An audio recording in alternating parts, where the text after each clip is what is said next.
ഇന്നത്തെ വീഡിയോയിൽ നമ്മൾ പ്രൊഫൈസ് എന്ന് പറയുന്ന ഒരു HMI ബ്രാൻഡിന് പ്രോഗ്രാമിംഗ് ചെയ്യുന്നത് എങ്ങനെയാണെന്നാണ് നോക്കാൻ പോകുന്നത്. ഈ പ്രൊഫൈസ് വെച്ചുകൊണ്ടുള്ള ഓട്ടോമേഷൻ്റെ ചില പ്രോജക്റ്റ് നമ്മൾ ഇതിനു മുമ്പ് വീഡിയോയിൽ ചെയ്തിട്ടുണ്ട്. പക്ഷേ അതെങ്ങനെയാണ് പ്രോഗ്രാം ചെയ്യുന്നതെന്നും അതിൻ്റെ വർക്കിംഗ് എങ്ങനെയാണെന്നൊന്നും നമുക്ക് പറയാൻ കഴിയില്ല. അപ്പോൾ ഇന്ന് നമ്മൾ അതാണ് നോക്കാൻ പോകുന്നത്.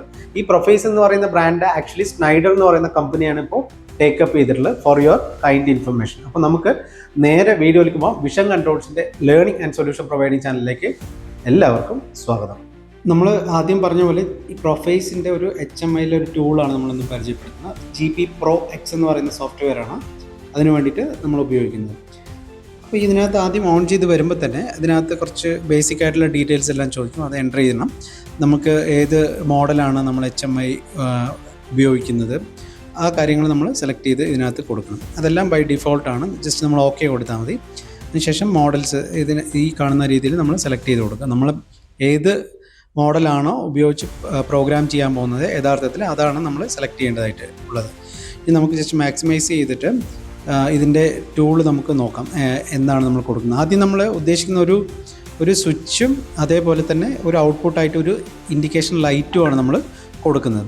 അത് കൊടുത്തിട്ട് നമ്മൾ ജസ്റ്റ് ഇൻറ്റേർണലി ആണ് ഇത് ചെയ്യുന്നത്. PLC കണക്ട് ചെയ്യാണ്ട് PLC കണക്ട് ചെയ്യുമ്പോൾ മാത്രമേ നമ്മൾ അതിനകത്ത് അഡ്രസ്സ് കൊടുക്കേണ്ടി വരുള്ളൂ. ഇപ്പോൾ നമ്മൾ ടൂള് വൺസ് സെലക്ട് ചെയ്തു. സ്വിച്ച് എന്ന് പറയുന്ന സ്വിച്ചായിട്ട് നമ്മൾ ഈ പറയുന്ന ഒരു എലമെൻറ്റ് നമ്മൾ സെലക്ട് ചെയ്തു. അതിനുശേഷം ഔട്ട്പുട്ട്, ആ ലൈറ്റിൻ്റെ സിമ്പിൾ അത് നമ്മൾ സെലക്ട് ചെയ്തു. ഇത് നമ്മൾ ഔട്ട്പുട്ടായിട്ടാണ് കൺസിഡർ ചെയ്യുന്നത്.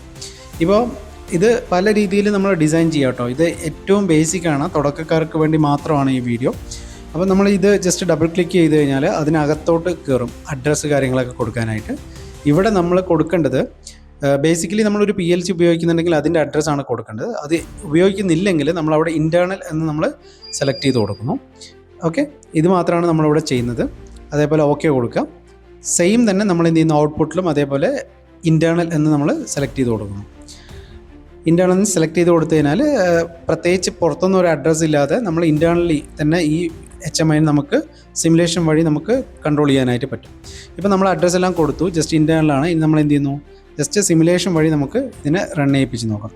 അപ്പോൾ ആദ്യം നമ്മൾ ഇന്ന് സിമുലേഷൻ എന്നുള്ള ബട്ടണിൽ ക്ലിക്ക് ചെയ്തു.